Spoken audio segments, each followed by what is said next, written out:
প্রতিটি পুরুষ মানুষের বিয়ের সময় তার স্ত্রীকে বিশ্বের সব থেকে সুন্দর মনে হয়, আর বিয়ের কিছুদিন পার হয়ে গেলেই তার স্ত্রীকে আর ভালো লাগে না। তখন তার ঘরের ডাল ভাত ছেড়ে বাহিরের বিরিয়ানিতে মন বসে যায়।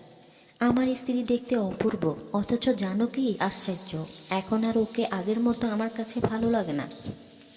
শুধু আমি না, এমন সমস্যায় ভুগছেন অনেকেই। আমাদের বিয়ে প্রায় 8 বছর পার হয়েছে, একটা ছোট্ট মেয়ে আছে, ওর বয়স 5 বছর। অথচ আমি এখন সন্ধ্যা হলেই বাসায় ফিরতে চাই না। অফিস থেকে বেরিয়ে বন্ধুদের সঙ্গে আড্ডায় ঘোরাঘুরি সব কিছুই করছি, শুধু যেন স্ত্রীর মুখটা না দেখতে হয়। অথচ আগে কেমন ছিলাম, ওর একটু হাসি একটু ছোঁয়ার জন্য সারাদিন অপেক্ষা করতাম। অফিস থেকে বেরিয়ে বাসায় পথ ধরতাম। এখন ওর ফোন এলে ধরি না, চোখে চোখ পড়লেই ঝগড়া হয়, ওর কথায় বিরক্তি লাগে, ওর ছোঁয়ায় ক্লান্তি আসে।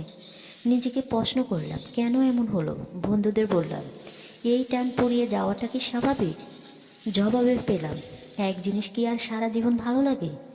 এই উত্তর আমি মানতে চাইলাম না, কারণ আমার স্ত্রী তো আমায় এখনও আগের মতোই ভালোবাসে। ও তো বদলায়নি, তাহলে আমি কেন বদলে গেলাম? অসহায় মনে একদিন গেলাম এক মনোরোগ বিশেষজ্ঞের কাছে। ওনার সামনে গিয়ে সব খুলে বললাম। ডাক্তার শান্তভাবে আমার দিকে তাকিয়ে বললেন, আপনি কি আল্লাহর উপর বিশ্বাস রাখেন? আমি বললাম জি অবশ্যই। ডাক্তার বললেন, তাহলে কোরআনের একটা আয়াত মনে রাখুন। সূরা নূরে বলা হয়েছে, পুরুষদের বলো তারা যেন দৃষ্টিকে সংযত করে এবং নিজেদের লজ্জাস্থানের হেফাজত করে। এই একটি আদেশ পালন করুন 1 মাস। কোনো ওষুধ লাগবে না, কেবল এইটুকুই করুন, আপনার সমস্যা দূর হয়ে যাবে। আমি ভেবেছিলাম এত সহজে কোনো সমাধান হয় নাকি, তবুও কথা দিলাম চেষ্টা করব। চেষ্টা শুরু করলাম, চোখ নামিয়ে হাঁটলাম, রাস্তায় মেয়েদের দেখেও দৃষ্টি ফিরিয়ে নিলাম। যেদিন প্রথম একজন আকর্ষণীয় মেয়েকে দেখে চোখ রাখতে চেয়েছিলাম, ঠিক তখনই মনে পড়ল আল্লাহর আদেশ, দৃষ্টি সরিয়ে নিলাম। একদিন রাতে পূর্ণ দেখতে মন চাইল, মোবাইল হাতে নিয়েই বুকটা দরপর করতে লাগলো। না, এটা করব না, নিজেকে বোঝালাম। দিন যেতে লাগলো। 15 দিন পর এক বিকেলে অফিস থেকে বের হয়ে বন্ধুরা ফোন করলো আড্ডায় যেতে। কি জানি কি হলো, আমি ওদের না বলে বাসার দিকে ছুটলাম। প্রথমবার দীর্ঘদিন পর বাসায় ঢুকেই চিৎকার করে ডাকলাম, এসা কোথায় তুমি? স্ত্রী রান্নাঘর থেকে ছুটে এলো। আমি চট করে ওকে কোলে তুলে নিলাম, সেই পুরনো দিনের মতো।